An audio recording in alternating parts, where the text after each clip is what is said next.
Iran में Netanyahu ने operation बदला शुरू कर दिया है।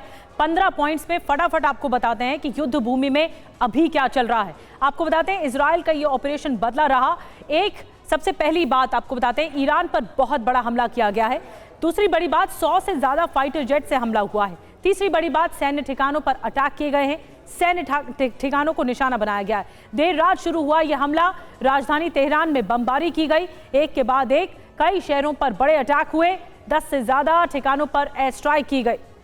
और इसके अलावा ऑयल रिफाइनरीज के पास भी हमला हुआ है और साथ ही आसमान में धुएं का गुबार इस वक्त छाया हुआ है। 10 वॉर रूम में नेतन्याहू, जी हां, वॉर रूम में नेतन्याहू और जो योव गैलेंट है वो खुद मौजूद रहे।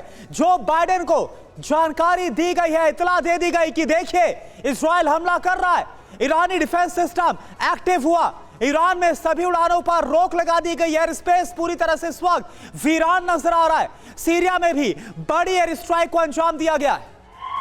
ये आपको बता दें एक और बड़ी खबर, इजराइल फिर करेगा ईरान पर हमला, क्योंकि अभी बदला पूरा नहीं हुआ ऐसा लगता है। हमले का सेकेंड राउंड अभी भी कभी भी शुरू हो सकता है और बीती रात इजराइल ने हमला शुरू भी कर दिया है। ये दूसरा चरण है, इससे पहले भी जो वार पलटवार था, लेकिन ये और ज्यादा विध्वंसक होता चला जा रहा है।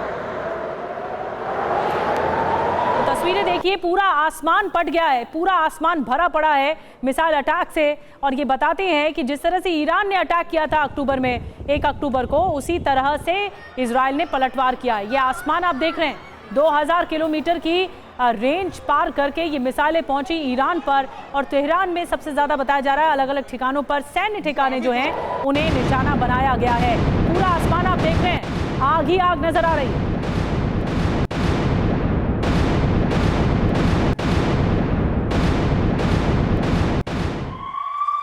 और एक और बड़ी खबर, इजराइल के हमले को लेकर इजराइल का बहुत बड़ा बयान। इजराइल एयरफोर्स ने मिसाइल मैन्युफैक्चरिंग यूनिट पर हमला किया। जिन मिसाइलों से इजराइल पर हमला हुआ था 1 अक्टूबर को, उन मिसाइलों के मैन्युफैक्चरिंग यूनिट पर हमला किया गया। अब कितना नुकसान पहुंचा है ये डिटेल्स आना बाकी है, लेकिन आप देखिए टारगेट पर वो मिसाइल मैन्युफैक्चरिंग यूनिट थी। इजराइल के इस फेज वाले हमले में जिन मिसाइलों से इजराइल पर 1 अक्टूबर को हमला किया गया था,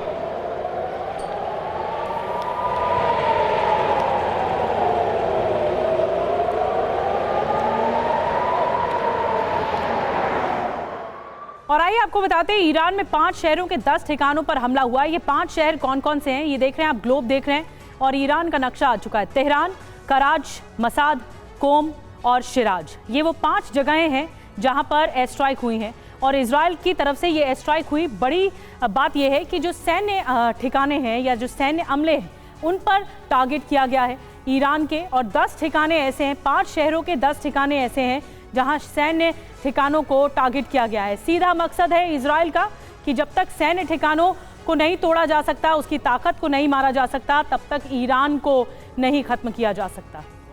तो बिल्कुल ये 5 अलग अलग जगह जहां पर ईरान में हमला किया गया। और अब आपको दिखाते हैं ईरान पर जो इजराइल का हमला हुआ उसको लेकर इस वक्त की 4 बड़ी तस्वीरें क्या है। ताजा तस्वीरें आप देखिए, इजराइल का जवाबी हमला, बदला लिया गया 1 अक्टूबर के हमले का। ईरान के 4 शहरों में बहुत बड़े हमले को अंजाम दिया गया।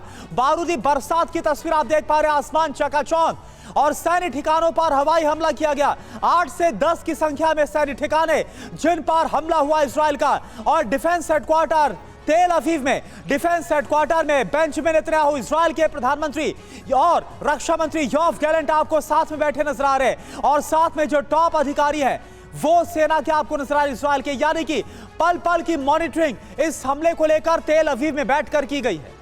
हमारे साथ चर्चा के लिए सुमित चौधरी जुड़ चुके हैं, हमारे सहयोगी, साथ ही मेजर जनरल रिटायर संजय मेस्टन साहब हमारे साथ जुड़ रहे हैं डिफेंस एक्सपर्ट के तौर पर। Group captain retire DK Pande sir हमारे साथ जुड़ रहे हैं, वो जुड़ेंगे कुछ देर में। लेकिन कर्नल यूएस राठौर साहब भी हमारे साथ मौजूद हैं इस चर्चा के लिए डिफेंस एक्सपर्ट के तौर पर। सुमित, सबसे पहले मैं आपके पास आ रही हूँ, डैनियल हगारी के अगर बयान को डीकोड हम करें तो क्या ऐसा लगता है कि क्या ये आगे भी कार्रवाई जारी रहेगी इजराइल की, या इजराइल यहाँ तक थम गया है, अब इंतजार करेगा कि ईरान कैसे रिएक्ट करता है? देखिए, डैनियल हगारी के स्टेटमेंट के बाद एक और स्टेटमेंट आया खासतौर पर आईडीएफ की तरफ से, जिसमें उन्होंने साफ तौर पर कहा कि हमारा टारगेट था ईरान के वो missile production units, manufacturing units जो लगातार ईरान इस्तेमाल करता था हम पर अटैक करने के लिए, और हमारे सिटीजन्स की सेफ्टी के लिए हमने इन अटैक्स को कंडक्ट किया। और ये भी कहा कि अगर ईरान की तरफ से कोई रिस्पॉन्स आता है तो फिर हम अपने ऑफेंसिव और डिफेंसिव ऑपरेशंस के लिए बिल्कुल तैयार हैं। तो निश्चित तौर पर आप मानिए कि अब अगर ईरान की तरफ से रिटेलिएशन किया तो इजराइल अटैक करेगा। लेकिन इसका एक और बड़ा पहलू ये भी है कि क्या सिर्फ और सिर्फ ये इजराइल ने सिर्फ और सिर्फ मैन्युफैक्चरिंग यूनिट्स को, यानी मिसाइल मैन्युफैक्चरिंग यूनिट्स को टारगेट करने के लिए इतना बड़ा ऑपरेशन चला है, जिसमें उन्होंने F-35 से ज्यादा अपने इतने ज्यादा फाइटर एयरक्राफ्ट भेजे, ड्रोन्स भेजे।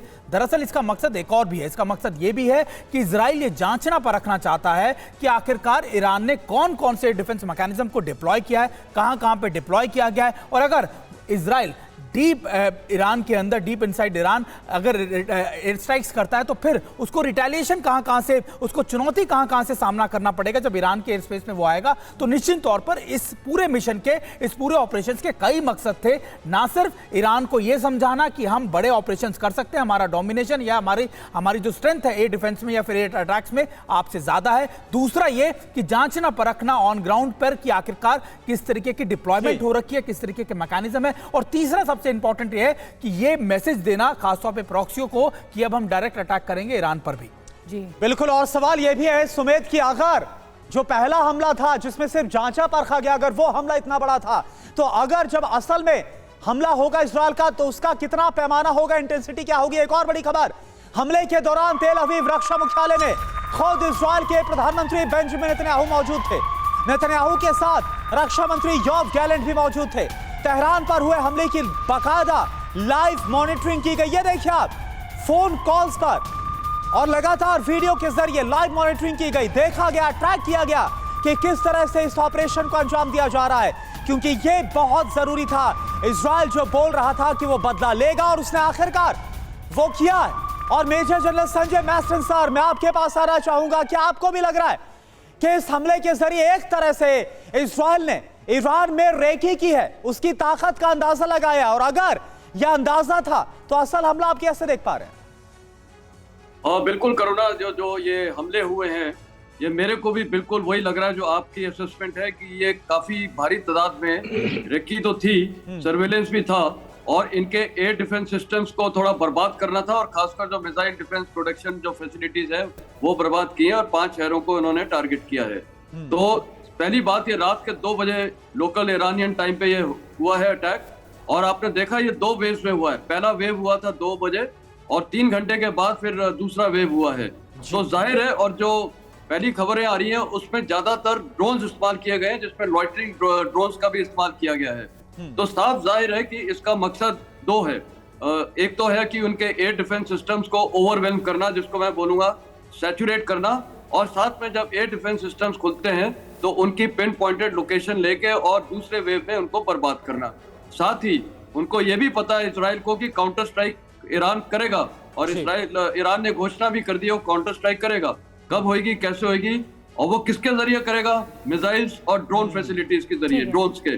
तो जाहिर है ये जो मिसाइल जहां पर इनकी ये प्रोडक्शन फैसिलिटी है उसको भी टारगेट किया गया है। अभी ये नहीं पता है कि कितना भारी नुकसान हुआ है, क्योंकि ईरान मीडिया जो भी जितना दे रही है वो ऐसा दे रही है कि सब कुछ इंटरसेप्ट हो गया और कुछ कोई खास नुकसान नहीं हुआ है। तो मेरे ख्याल आज दिन के एंड तक काफी क्लियर हो जाएगा कि ईरान में कितना डैमेज हुआ है, और सारा फिर जो खेल अभी शुरू होगा वो डैमेज असेसमेंट के बाद कि ईरान क्या करेगा और उसके बाद इजराइल क्या करेगा। ठीक है सर, बहुत बड़ी बात मैस्टन सर आपने कही कि अब ये देखना होगा कि ईरान में डैमेज कितना हुआ है, यानी नुकसान कितना हुआ है, इसका असर कितना गहरा हुआ है, और फिर ईरान क्या करेगा। एक और बड़ी खबर मिल रही है इस बीच, मैस्टन साहब मैं आऊंगे आपके पास, हमारे साथ राठौर सर भी जुड़े हुए हैं। हमले पर इजरायली मीडिया का दावा सामने आया है, परमाणु ठिकानों पर हमला नहीं, मीडिया के हवाले से कहा गया है सिर्फ मिलिट्री ठिकानों को निशाना बनाया गया है।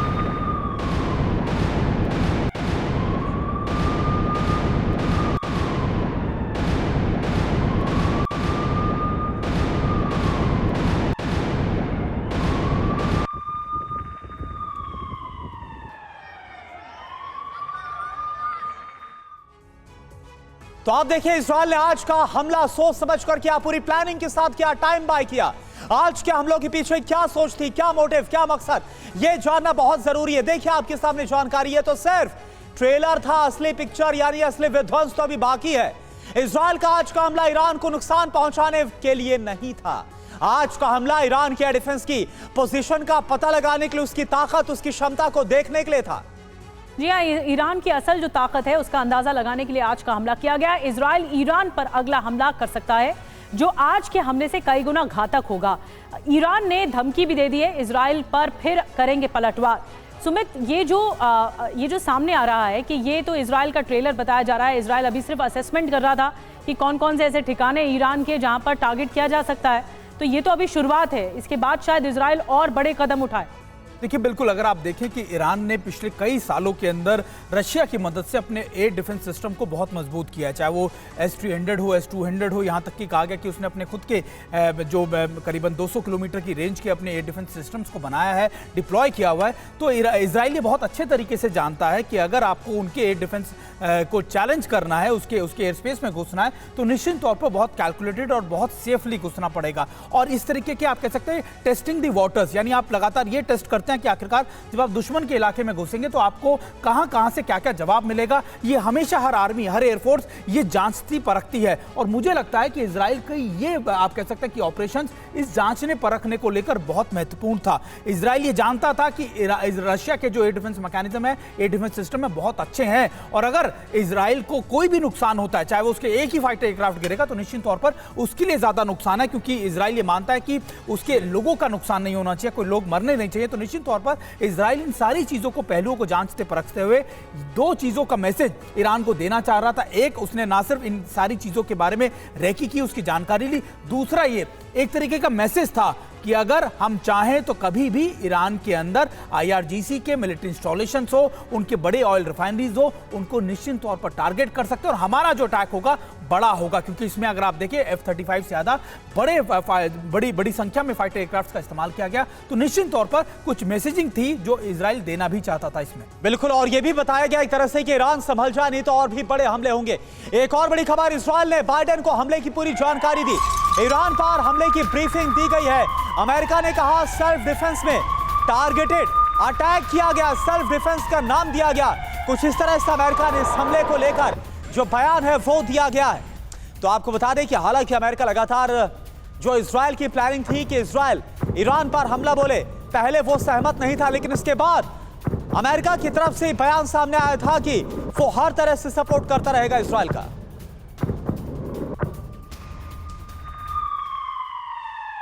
एक और बड़ी खबर, ईरान पर इजराइल के हमले पर अमेरिका का बयान आ गया है। ईरान में अभी इजराइल के हमले खत्म हो गए हैं, ये अमेरिका की तरफ से कहा गया है। इजराइल को जवाब देने की कोशिश न करे ईरान, ये भी धमकाया गया अमेरिका की तरफ से। ईरान अब तनाव आगे न बढ़ाए, ये अमेरिका की तरफ से कहा जा रहा है कि इजराइल ने हमले खत्म कर दिए, अब ईरान इसका जवाब न दे, ईरान अटैक न करे।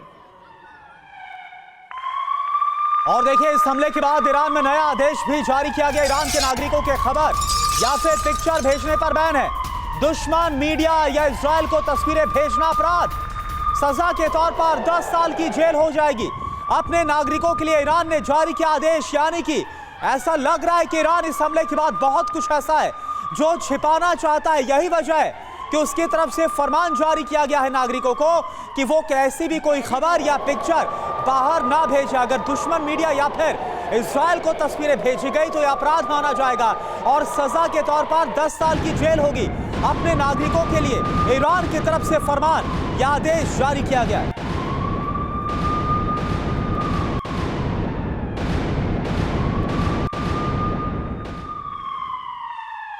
और एक और बड़ी खबर, इजराइल को जवाब देने को तैयार है ईरान। खुजास्तान में ईरान का एयर डिफेंस सिस्टम तैनात कर दिया गया है। देखिए, ईरान ये कह रहा है कि इंटरसेप्ट करके सब कुछ खत्म किया है, सब कुछ हालात सामान्य है इस वक्त ईरान में, लेकिन अब ईरान कैसे पलटवार करेगा ये बड़ा सवाल है। एयर डिफेंस सिस्टम की तैनाती हो गई है खुजास्तान में।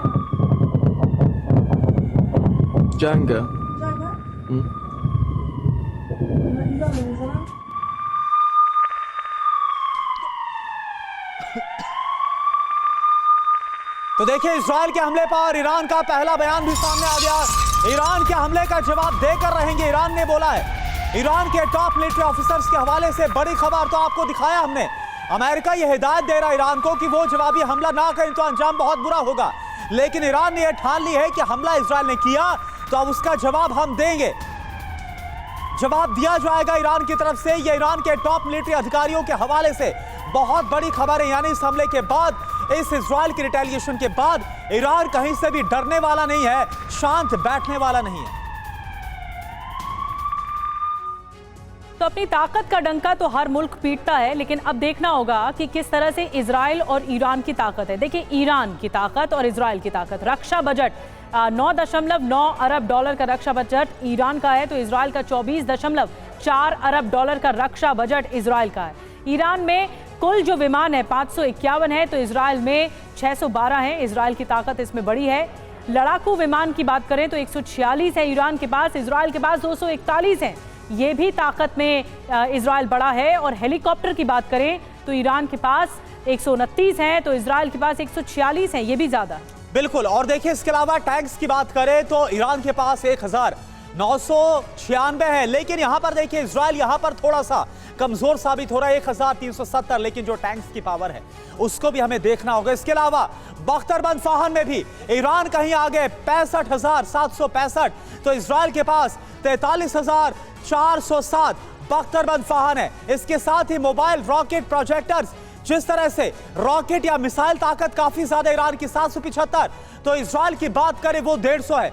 यानी कि कुछ लिहाज से इजराइल काफी ज्यादा मजबूत है, लेकिन कुछ लिहाज से ईरान भी मजबूत नजर। पनडुब्बियां आप देखिए, जो ईरान है वो 19 पनडुब्बियां और इजराइल के पास जो है वो है 5 पनडुब्बियां। संजय मैस्टन सर, हमने अभी दिखाया दोनों के पास क्या ताकत है कंपैरिजन, लेकिन अगर ऑल ओवर देखा जाए तो इसमें इजराइल काफी हद तक काफी ज्यादा ताकतवर ईरान के मुकाबले नजर आता है। लेकिन फिर भी जो ताजा बयान सामने आया ईरान के टॉप अधिकारियों का कि अब इजराइल के इस हमले का जवाब दिया जाएगा, वो कौन सी ताकत है जिसके बल पर ईरान इस तरह से आग दिखा रहा है? देखिए, 2 पॉइंट्स है। पहली बात, जो आपने ये ताकत का कंपैरिजन किया है, देखिए जहां तक टैंक्स का सवाल है, बख्तरबंद गाड़ियों का सवाल है, वो ज्यादा कोई अहमियत इस लड़ाई में नहीं रखता है, क्योंकि वो ज्योग्राफिकल लोकेशन और डिस्टेंस बहुत ज्यादा है दोनों देश के बीच में, और वहां से ये ग्राउंड बैटल तो तकरीबन असंभव है, और उसी के लिए ईरान प्रॉक्सीज का इस्तेमाल कर रहा है। तो जो तुलना करनी चाहिए वो है बेसिकली नेवल में, जो सबमरीन्स वगैरह में है, लेकिन ज्यादा से ज्यादा तुलना है एयरक्राफ्ट और हेलीकॉप्टर्स और ये मिसाइल और एयर डिफेंस सिस्टम में।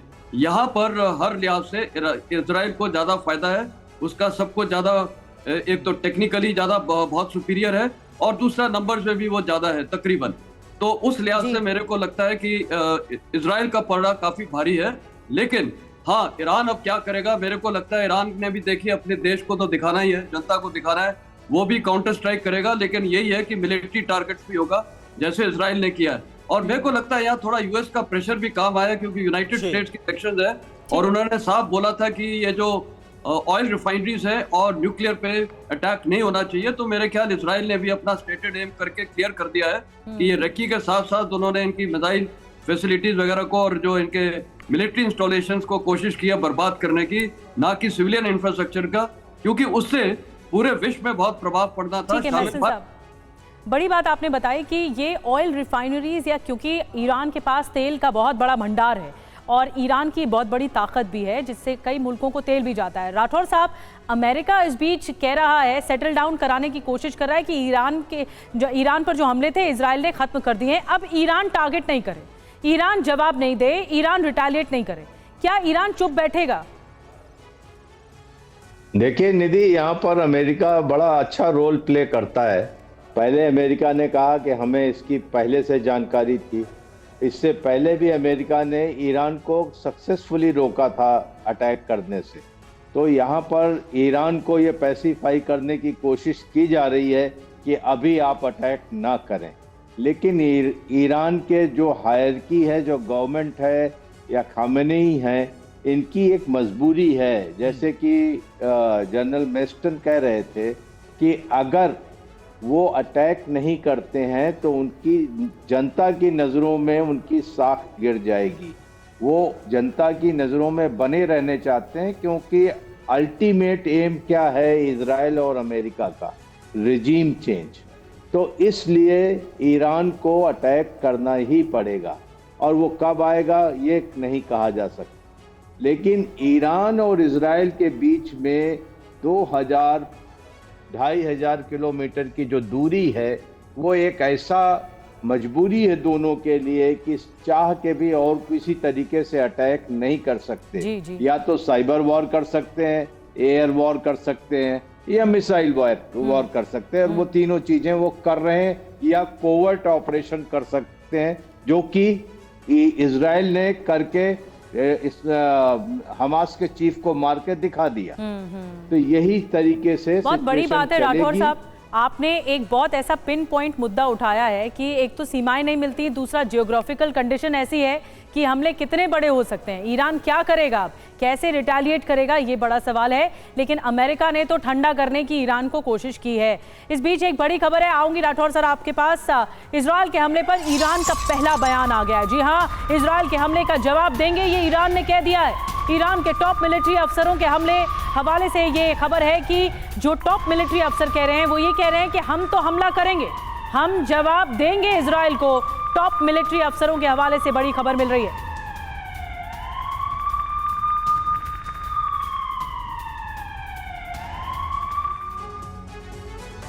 तो आप देखिए, ईरान ने भी पलटवार की पूरी तैयारी कर ली है, और TV9 को जो जानकारी मिल रही है उसके मुताबिक क्या है तैयारी, ये आप जरा मैप देखिए। अलग अलग फेजेस में आपको बता, ईरान ने भी इजराइल में अपने टारगेट्स को लॉक कर दिया है। ईरान इजराइल में 2 फेजेस में, 2 चरण में हमला करने वाला है। पहले चरण में ईरान इजराइल के एटमी सेंटर पर धावा बोलेगा। अब इसमें कौन कौन से आप जरा देखिए। सबसे पहला है डिमोना न्यूक्लियर रिसर्च सेंटर, यहां पर हमला बोला जा सकता है। इसके अलावा इलाहाबाद में मौजूद इजराइल का न्यूक्लियर हथियार गोदाम है, इस पर भी ईरान हमला कर सकता है। साथ ही कफ्र शेखारिया न्यूक्लियर मिसाइल बेस पर भी हमला किया जा सकता है। नहाल सोरेक डिजाइन और रिसर्च बेस है, यहां पर भी ईरान हमला कर सकता है। योदेफात एटमी हथियार निर्माण बेस पर भी ईरान की तरफ से हमला हो सकता है फर्स्ट फेज में। तिरोश न्यूक्लियर हथियार गोदाम पर भी फर्स्ट फेज के तहत हमला हो सकता है।